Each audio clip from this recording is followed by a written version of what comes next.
Today, we're walking through the timeline of Warhammer 40,000, the key events in the correct order, so no one ever confuses the Great Crusade with the Horus Heresy again. We won't go millions of years into the past. No war in heaven, no ancient myths. We begin where the modern setting truly starts. The Dark Age of Technology, M25. Around the 25th millennium, humanity enters its golden age. Science flourishes. Interstellar ships cross the galaxy. Colonies spread far beyond the solar system. The warp is calm. Warp routes are stable. Artificial intelligence is widely used. The men of iron, fully autonomous, sentient machines, are created. At least one of them survives all the way into the 41st millennium. Many technologies of this era will later be misunderstood relics of the Imperium. Land raiders were originally exploration vehicles for hostile environments. Massive industrial walkers will one day become Imperial Knights and Titans. Then the men of iron rebel. A catastrophic war between humans and machines sets the galaxy on fire. The Age of Strife, M28 to M29. By the 28th millennium, the warp becomes unstable. Psychers lose control. Reality tears open. Demonic incursions begin, and in the warp, a new entity is forming. In the 29th millennium, the excess and decadence of the Aeldari gives birth to Slaanesh. The psychic shockwave tears reality apart. Warp storms isolate human worlds for thousands of years. Raw warp energy floods real space. The Eye of Terror is formed. The Aeldari civilization collapses overnight. Orcs begin to spread and multiply rapidly in the power vacuum. The unification of Terra, early M30.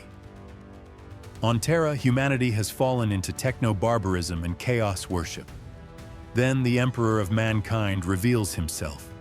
He conquers Terra in the Unification Wars. He creates the Adeptus Custodes, then the Thunder Warriors, then the genetic templates of the Primarchs, then the first Space Marines. With their help, Terra is unified. The unstable Thunder Warriors are eliminated. A new era begins. The Great Crusade. The Emperor launches the Great Crusade to reunite the lost human worlds. To guide fleets through the warp, he builds the Astronomicon and begins work on the Golden Throne. The Primarch infants are scattered by chaos across the galaxy. As the Crusade progresses, each Primarch is rediscovered and joins his legion. After the massive victory against the Orcs at Ulanor, the Emperor believes his personal presence is no longer required and returns to Terra. The Horus Heresy, M31, half of the Primarchs betray the Emperor.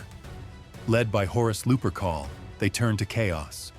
Horus enters the warp and returns empowered by the Chaos Gods.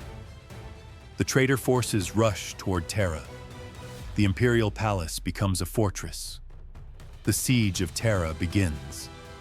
Horus is slain by the Emperor, but the Emperor is mortally wounded and placed upon the Golden Throne. The Space Marine legions are broken into chapters. The first Black Crusades of Abaddon the Despoiler begin. M32, Aftermath and the War of the Beast, the Imperium struggles to survive the Heresy's Posledствия. No loyal Primarchs remain active. The Inquisition rises. Massive purges begin. Orcs rise again in the War of the Beast. The largest orc warlord ever seen nearly breaks the Imperium. The Imperium fully transforms into a religious theocracy. M36, the Reign of Blood. Goge Vandire seizes control of both the Imperium and the Church. Civil wars erupt across human space. He is killed by Alicia Dominica. The Adepta Sororitas are formed. M37 to M41. Endless war, multiple Black Crusades strike the Imperium. Necrons begin awakening. Tyranids arrive from beyond the galaxy. The Tau Empire is discovered. The Gothic War erupts during the 12th Black Crusade. Then comes the 13th Black Crusade. The fall of Cadia marks the end of the old Warhammer 40,000 era. M42, the Great Rift and the Indomitus era Cadia falls. Abaddon succeeds where even demon Primarchs failed. The galaxy is split in two by the Cicatrix Maledictum. Half the Imperium is cut off from the Astronomicon. Then a miracle happens. Robout Guilliman returns. With the help of Belisarius Cawl, the Primaris Space Marines are revealed. A project prepared in secret for 10,000 years. The Indomitus Crusade begins. Later, Lionel Johnson returns to fight in the dark half of the galaxy. Guilliman fights in the light. The Great Rift remains open. This is the current era of Warhammer 40,000, and the war for the galaxy is far from over.